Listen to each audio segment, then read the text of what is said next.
시청자 여러분 안녕하십니까? 오전 10시 반 프레스룸 라이브 최인영입니다. 유한솔입니다. 살아있는 뉴스를 더 깊게, 더 쉽게 전해드립니다.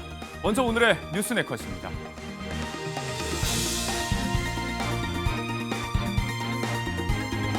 코스피 5천 시대의 공약을 내놨던 이재명 대통령이 한국거래소를 찾아 시장이 반길 목소리들을 내놨습니다. 오래전 주식 투자 스토리도 얘기했는데 깡통도 차봤다고 했습니다. 화제의 국민 추천제 속에 이국종 보건복지부 장관론도 떠오르고 있습니다. 과거 대통령과 공공의료 분야에서 보여준 두 사람 간 공조도 회자되고 있는데요. 삼고초려라도 해달라는 주장입니다. 정치권에선 조국 전 대표 사면설 운이 떼어졌습니다. 조국 전 대표의 옥중 서면 인터뷰인데요. 사면 대상자가 될 수 있는 사람이 언급하는 건 적절하지 않다고 했습니다. 천만 탈모인 고민을 해결해달라. 개그맨 박명수 씨가 본인 라디오 프로그램에서 호소했습니다. 지난번과 달리 이번 대선엔 대통령 공약집에 탈모 얘기가 포함되지 않았죠. 이런 얘기도 해봅니다. 오늘도 정치권 소식부터입니다. 프레스룸 라이브 지금 시작합니다. 저도 뭐 아주 오래된 지금 휴면 게임인데 제가 90년부터 주식 투자를 시작해가지고 본의 아니게 친구 부탁으로 처음으로 만난 게 소형 작전주. 그게 또 참 첫 주식을 그렇게 만나면 안 되는데 그게 또 성공을 했어요. 또 나도 모르게. 그리고 이제 주식 너무 쉽구나. 그래가지고 소형 잡주를 엄청나게 사고 그야말로 그때 당시 또 데이 트레이딩 비슷한 걸 하다가 IMF를 맞이했죠. 그때 제가 풋옵션 매도를 하는 그런 만용을 부리다가 전날 밤에 미국 주식이 폭락을 하는 걸 밤새도록 잠 못 자고 지켜보다가 완전히 깡통을 완벽하게 찼죠. 지금은 물론 이제 공직자라서 못합니다. 네, 이재명 대통령이 취임 이후 첫 방문, 외부 방문 기관으로 한국거래소를 선택했습니다. 이 이야기부터 해보도록 하겠습니다. 김종욱 더불어민주당 정책위 부의장, 강전의 국민의힘 대변인 나오셨습니다. 안녕하세요. 안녕하세요. 네, 이재명 대통령은 한국 주식시장을 투자할 만한 곳으로 만들어야 한다, 바꿔야 한다 이렇게 말을 했습니다. 그러면서 주식 배당으로 생활비를 쓸 수 있게 하고 또 주식시장에서 장난을 치면 패가망신당한다 이런 얘기도 했습니다. 또 앞서 영상에서 보셨는데 자신을 휴면 개미라고 하면서 주식을 잘 안다고 말을 했습니다.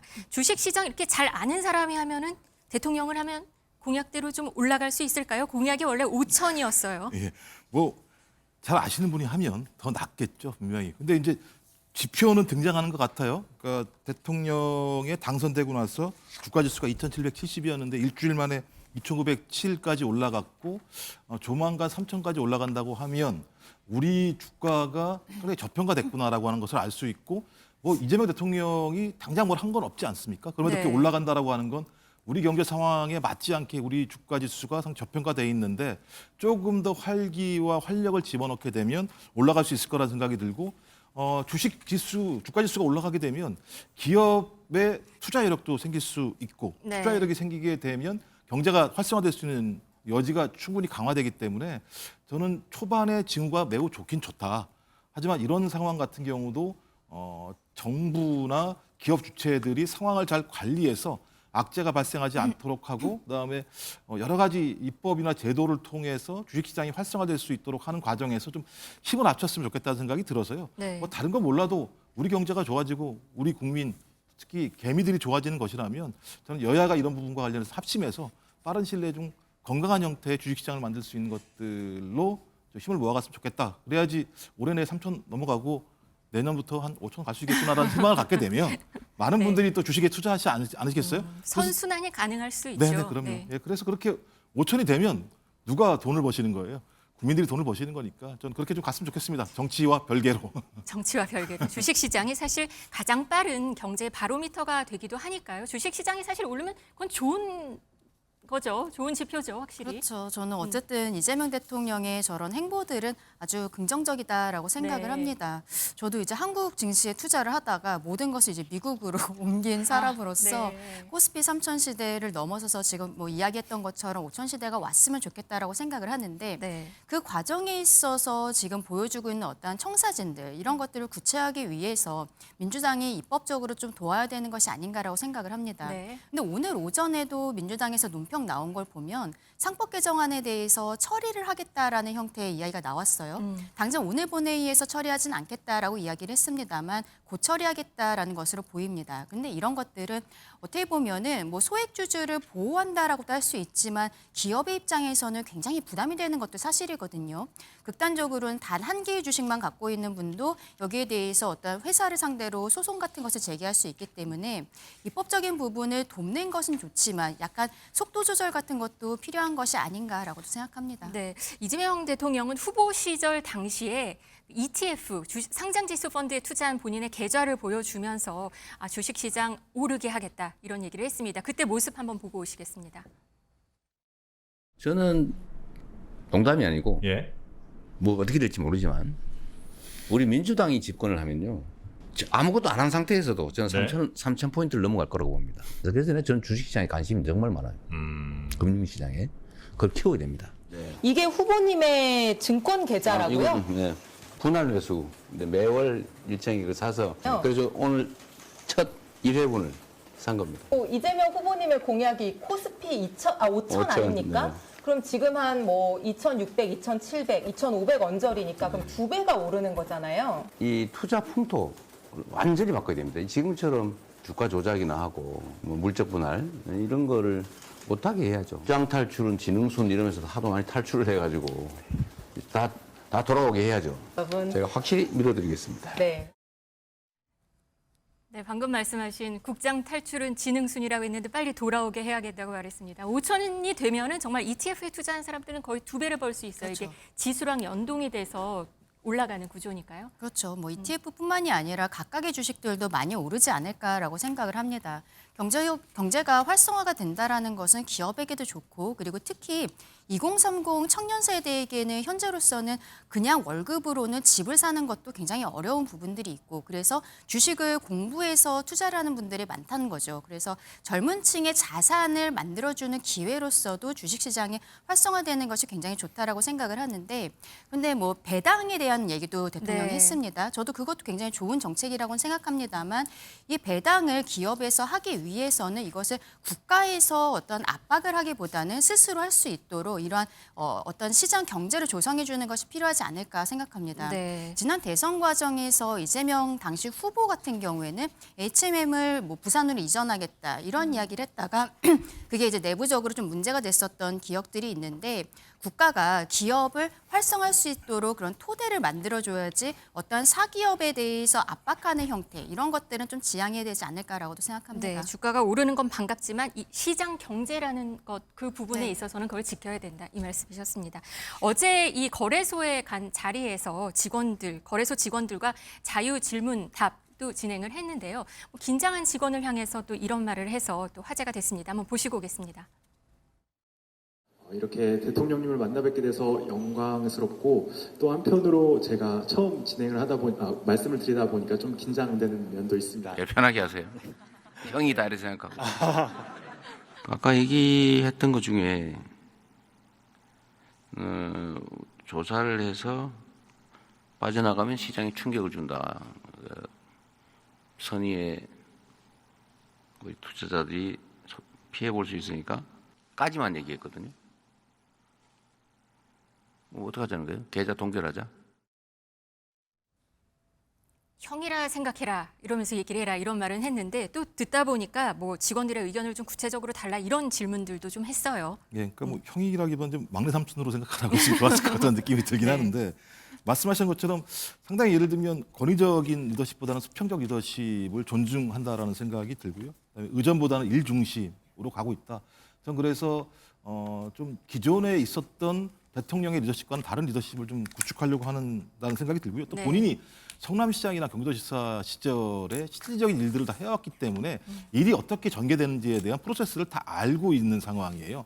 따라서 지금 상황들을 보게 되면 현장형, 그다음에 실무자들의 직접적인 얘기를 통해서 자, 중간 관료들이 아니어도 현장에서 어떤 일이 벌어지고 있는 건지를 직접적으로 파악함으로써 어떤 단계적인 시간 자체를 줄이는 효율성들을 추구한다라는 생각이 들어서 제가 볼 때는 이거 공무원들 쉽지는 않겠다 이런 생각은 들기는 합니다. 네. 그렇다고 하더라도 지금 위기의 시대에 적어도 그런 어떤 관료적인 단계적 접근이 아니라 실무적으로 문제를 해결하는 방법들이 위기를 극복하는 가장 중요한 내용 중에 하나고요. 본인 스스로도 지금 주식 문제와 관련해서 깡통도 차보고 돈도 벌어봤던 경험들이 분명히 있기 때문에 네. 충분히 잘 알고 있는 거죠. 그러니까 개미들의 심정을 잘 알고 있기 때문에 개미들이 뭘 요구하는지 가장 잘 알죠. 그래서 상법 개정 아까도 말씀하셨는데 상법 개정들은 개미들이 상당히 요구하는 거죠. 상법 개정이 안 됨으로써 저희 주식 시장에서 개미들이 상당히 피해를 보는 측면들이 꽤 있거든요. 전 그렇다면 이 정도 상황이 됐다면 개미들을 통해서 성장한 기업들이 개미들을 위해서 자기들의 지금까지 누려왔던 기득권들을 일종의 나누는 좀 형식을 가졌으면 좋겠다는 생각이 들고 특히 배당 성향 문제가 중국 같은 경우도 31% 정도인데 우리가 25%밖에 안 되는 거니까 주식을 투자하게 되면 나중에 본인이 팔지 않고서는 이득을 얻을 수 없는 구조들이 꽤 있어요. 그러니까 투자가 상당히 예를 들면 어려운 상황이기 때문에 이런 부분들 전체도 감안한다면 기업도 약간의 자기의 어떤 기득권을 배제한다면 같이 동반 성장할 수 있다는 생각을 가지고 좀 이번 참에 진짜 주가 지수를 4천, 5천까지 좀 올려놓게 되면 결론적으로는 기업과 그다음에 투자자들 모두가 이익을 본다라는 생각으로 좀 합심을 했으면 좋겠다. 과거에 IMF 때 저희가 좀 금은 모으기 운동을 했던 것처럼 좀 주가 지수를 올려주기 위해서 다 함께 좀 협력을 했으면 좋겠다 이런 생각이 듭니다. 근데 이 주식 시장이라는 게 사실 굉장히 예민하기도 하고 또 뭐라고 할까요? 굉장히 냉정하기도 한 곳이잖아요. 그러니까 기대감에 들뜬 시장은 아마 조만간 그 실체를 좀 요구할 것이다. 이런 지적도 있어요. 좀 어떤 구체적인 방안들도 좀 나와야 할 것 같습니다. 근데 취임 초부터 이렇게 열심히 일한 탓에 대통령실 직원들은 지금 과로로 쓰러지는 사람이 나타났다고 합니다. 이 대통령이 직접 SNS에 글을 올리면서 안타깝고 무거운 책임을 느낀다. 이런 글을 어젯밤에 올렸습니다. 인원은 없는데 좀 업무가 몰려서 이런 건가요? 예, 제가 볼 때 대통령 입장에서 되게 미안했겠죠. 시작하자마자 과로 때문에 쓰러졌다고 얘기하는 건데, 그러니까 뭐 저희가 이렇게 열심히 일하는 이유도 국민들이 좀 잘 살자, 그다음에 직장을 가지고 있는 직장인들이 열심히 일을 하면 좀 잘 살자 이런 건데 잘 살기 위해서 건강을 잃으면 안 되는 부분이 있으니까요. 말씀하셨던 것처럼 인수위가 없다 보니까 이 단계적으로 한 2달 정도의 기간 동안 충분히 뭔가 단계적으로 준비를 해서 업무를 배치하고 조각하고 그다음에 일의 프로세스를 만들어가는 과정들이 없다 보니까 당연히 인력이 없죠. 일은 많죠. 특히 보니까 이분이 좀 인사검증 쪽을 담당했던 것 같은데요. 네. 이 인사검증 문제 같은 경우 매우 예민하고 중대한 문제가 많이 있습니다. 그러니까 정확히 인사검증이 안 되게 되면 그 인사검증 하나 때문에 정부 자체에 대한 신뢰가 떨어지는 부분이 꽤 많아서 아마 압박 강도도 굉장히 셌을 거라 생각이 들기는 합니다. 네. 빨리 좀 건강하게 쾌차했으면 좋겠다는 생각이 들고요. 뭐 가장 중요한 부분들은 건강을 찾으면서 일도 할 수 있는 밸런스가 되게 중요하다는 생각이 들었어요. 네. 빨리 쾌차했으면 좋겠습니다. 네. 그리고 대통령께서도 일을 하는 직원들에게 조금은 약간의 좀 여유를 주셨으면 좋겠다. 워낙 좀 속도감을 강조하는 네. 부분이 분명히 있기 때문에 그 속도감이라고 하는 게 압박으로 다가올 수 있거든요. 즐거움으로 다가올 수 있도록 좀 환경을 좀 만들어줬으면 좋겠다 이런 생각을 열심히 합니다. 일하는 거는 좀 반가운 소식이죠. 그렇죠. 이 대통령 취임 직후부터 야근에 고강도 회의를 진행을 하면서 이런 모습을 보였는데요. 과거 이게 성남시장 시절, 경기지사 시절에도 이랬다고 합니다. 그 목소리 한번 듣고 오겠습니다. 저는 경기도지사 재임 시절에 도지사 비서관으로 일하면서 예. 그걸 또 같이 봐왔던 사람이고 예. 흔히 말해 이제 출근도 안 하던 대통령을 보다가 퇴근을 안 하는 대통령을 보는 시절이 된 것 같습니다. 그 말인즉슨 이 책상 앞에 앉아가지고 열심히 일하는 것도 있지만 퇴근해서도 이재명 대통령 특성상 계속 핸드폰을 보고 계십니다. 이재명 대통령 특성상 계속 퇴근해서도 핸드폰을 보고 있다고 했습니다. 오늘 아침에 홍정민 전 의원이 SNS에 글을 올렸어요. 사진이랑 올렸는데 잠만 안 주무시는 것이 아니라 먹는 것도 잘 드시지 않는다. 이동 중에 말랭이로 끼니를 때우는 일, 이런 사진도 좀 올렸습니다. 대통령의 워커홀릭에 참모진도 덩달아 좀 바빠진 모습이에요. 이 비서실장 요즘에 보면 초췌해졌고 대변인은 또 원형 탈모까지 왔다 이런 얘기도 있거든요. 예, 뭐 저는 이해가 되는 게 저도 이제 노무현 정부 때 저기 청와대 행정관 NSC 근무를 했었기 때문에 네. 아침 7시에 출근해서요. 저녁 9시, 10시에 퇴근을 하고 뭐 토요일은 무조건 출근하는 거고 다 5시, 6시까지. 그다음에 일요일도 격주로 출근하고 만약에 뭐 육자회담 같은 게 열리게 되면 특별 대기를 하는 상황들이 벌어져요. 그러니까 저 같은 저 미관 말직의 행정관들도 그렇게 힘든데 그 내용들의 보고 내용이 다 비서실장한테 올라가는 거 아니겠습니까? 그럼 비서실장들은 그 내용들을 다 파악을 해서 어떤 결정을 내려서 대통령에게 보고하고 보좌를 해야 되니까 제가 봐도 머리 진짜 아플 것 같다는 느낌이 들고요. 그러니까 지근지근대고 그다음에 계속 어떤 판단을 해야 되기 때문에 입을 깍깍 무는 일들이 많이 벌어질 수도 있겠죠. 그래서 문재인 전 대통령 과거에 민정수석이나 비서실장을 했을 때 그다음에 임종석 문재인 정부의 비서실장 같은 경우도 계속 치아가 안 좋아지는 상황이 갈 만큼 대통령실에 있는 참모들의 압박감이 매우 강합니다. 근데 이제 문제는 그렇게 하지 않으면 위기를 돌파할 수도 없고 국정을 운영하기도 되게 어려운 측면들이 있기 때문에 어쩔 수 없이 감내해야 될 몫이 아닌가라는 생각이 들고요. 대신 이런 전례들이 있으니까 스스로 좀 건강을 잘 챙길 수 있도록 노력했으면 좋겠다 이런 생각이 듭니다. 네, 강유정 대변인 얼굴 방금 화면 보시면 좀 모습도 많이 달라졌어요. 처음과 지금은 좀 초췌해진 모습이기도 합니다. 초췌해졌어도 저렇게 네. 하는 모습이 열심히 일을 하는구나라는 생각을 네. 가지면 국민들이 좀 신뢰감을 가질 수 있긴 하겠습니다만 본인은 얼마나 힘드시겠습니까 저렇게 하고 있는 게. 예. 애처롭습니다. 네, 그렇습니다. 그러니까 좀 공직을 맡을 인물들 좀 빨리 뽑아서 자리에 인사가 좀 잘 갖춰지면 좀 편해지지 않을까 이런 얘기가 나오고 있는데 빨리 그 인물들을 찾는 게 급선무일 것 같습니다. 근데 그제부터 국민 추천제라는 게 도입을 한다고 대통령실이 발표를 했거든요. 그러면서 국민들의 관심이 매우 뜨겁다고 합니다. 대통령실 브리핑 내용 한번 보고 오시겠습니다. 국민 추천제 진짜 일꾼 찾기 프로젝트에 대한 국민 여러분의 관심이 뜨겁습니다. 시행 첫날인 어제 하루 동안 총 1만 1,324건의 추천이 접수됐습니다. 참여해주신 국민 여러분께 깊은 감사를 드리며 오늘 16일까지 더 많은 참여와 관심 부탁드립니다. 가장 많이 추천이 들어온 자리는 법무부 장관, 보건복지부 장관, 검찰총장 이 순이었다고 해요.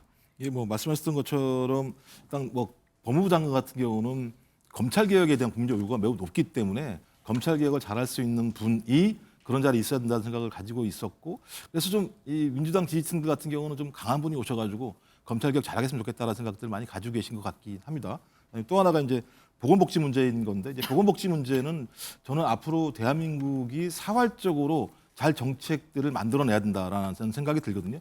가면 갈수록 일자리는 줄어들 수밖에 없고 일자리가 줄어들게 되면 그 나머지 분들 같은 경우 근데 비정규적이며 안정적이지 않은 삶을 살 수밖에 없는 상황이라면 복지행정이라고 하는 건 우리 대한민국의 21세기 모델의 가장 핵심적인 내용들을 만들어내는 자리이기 때문에 이 자리에 대한 관심들이 꽤 많이 있는 것 같습니다. 그리고 보니까 저희 예산에서 보건복지 고용 부분이 작년 기준으로 226조 원으로 36.7% 정도를 국회에서 차지하는 부분이거든요. 그래서 이 자리도 매우 중요하기 때문에 거기에 대한 요구도 많이 나오고 또 이제 그 차원에서 이제 이국종 네, 맞아요. 그 교수 같은 경우가 저분은 상당히 예를 들면 한 분야에서 업적을 많이 남기신 분이니까 저런 분들이 하시면 좋겠다라는 생각을 하시는 것 같긴 해요. 네. 근데 이제 가장 관심 가는 인물이에요. 보건복지부 장관 후보로 추천된 이국종 국군 대전병원장. 예. 삼고 초려해서라도 이국종을 장관으로 임명해달라. 부산시 의사회가 직접 나서서 추천을 했다고 합니다. 의사들이 직접 추천한 게 좀 의미가 있지 않을까요? 그렇죠. 의사들 네. 같은 경우도 어떤 앞으로의 어떤 보건 문제와 관련해서 이국종 교수 같은 분이 하시면 상당히 예를 들면 획기적인 방식으로 변화될 수 있을 거라는 바람들이 있는 것 같은데 이제 문제는 보건부가 아니라는 좀 한계는 있는 것 같아요.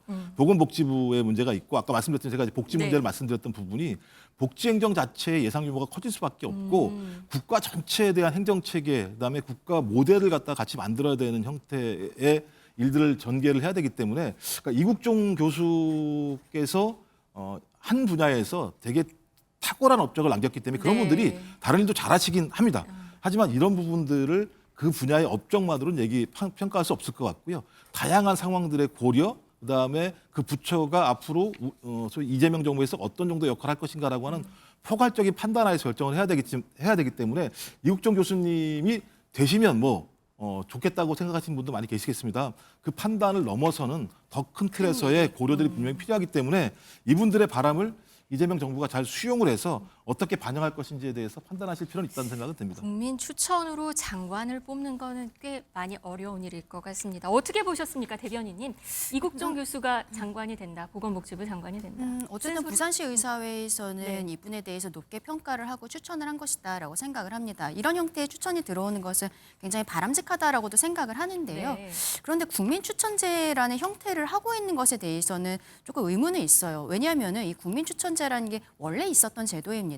노무현 정부 때도 잠시 한시적으로 했었고 그 이후에 뭐 박근혜 정부, 문재인 정부에서도 다 있었기 때문에 이게 인사혁신처에서 데이터베이스화하고 있는 상황이에요. 근데 이 상황에서 어떻게 보면은 뭐 그 대선 캠페인 과정에서도 이런 이야기를 대통령이 하긴 했습니다만 첫날 이야기를 했었어야 되는 것이 아닌가라고 생각을 해요. 근데 한 일주일 정도 있다가 대변인이 오전 9시에 기자회견을 열고 여기에 대한 이야기를 했는데 저는 그 이유는 일주일 동안에 보여줬었던 인사에 있어서 지금 문제되는 부분들이 자꾸 나오고 있잖아요. 특히 오광수 민정수석에 대한 이야기라든지 이런 것들이 문제가 되고 있기 때문에 국민 추천제를 일주일 뒤에 이야기한 것이 아닌가라는 생각이 드는 거죠.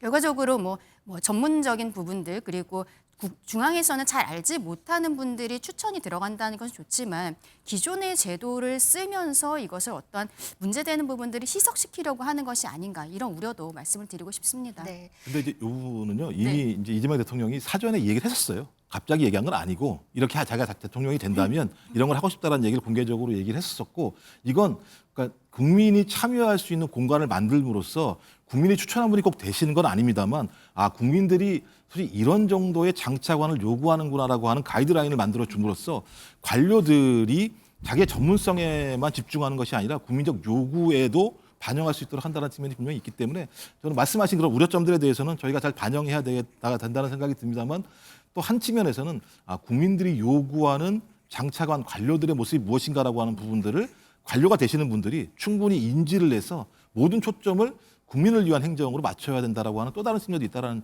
것을 말씀을 좀 드립니다. 네, 국민이 요구하는 게 어떤 건지 그 가이드라인을 제시하는 그런 효과가 있을 것이다. 예, 이렇게 뭐 보시는 거군요. 쌍방향이니까요. 이건 다. 쌍방향이니까요. 네.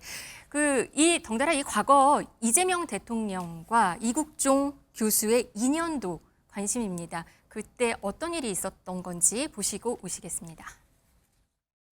아이고 교수님 반갑습니다. 네, 감사합니다. 감사하다고. 원래 사람이 죽고 사는 문제는요 긴급 피난이라고 해가지고 다 해도 됩니다. 원래는 그냥 불법이 아니에요. 사람의 목숨을 살리기 위해서는 긴급 피난이라고 법을 어기는 게 형법에 의해서 허용이 됩니다. 그렇잖아요.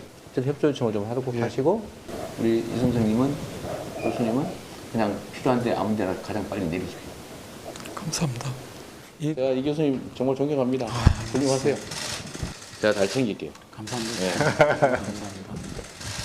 한번 제가 있는 동안에 어떤 새로운 거 많이 해보시죠. 네, 감사합니다, 지사님. 네, 지난 2018년에 있었던 일이었습니다.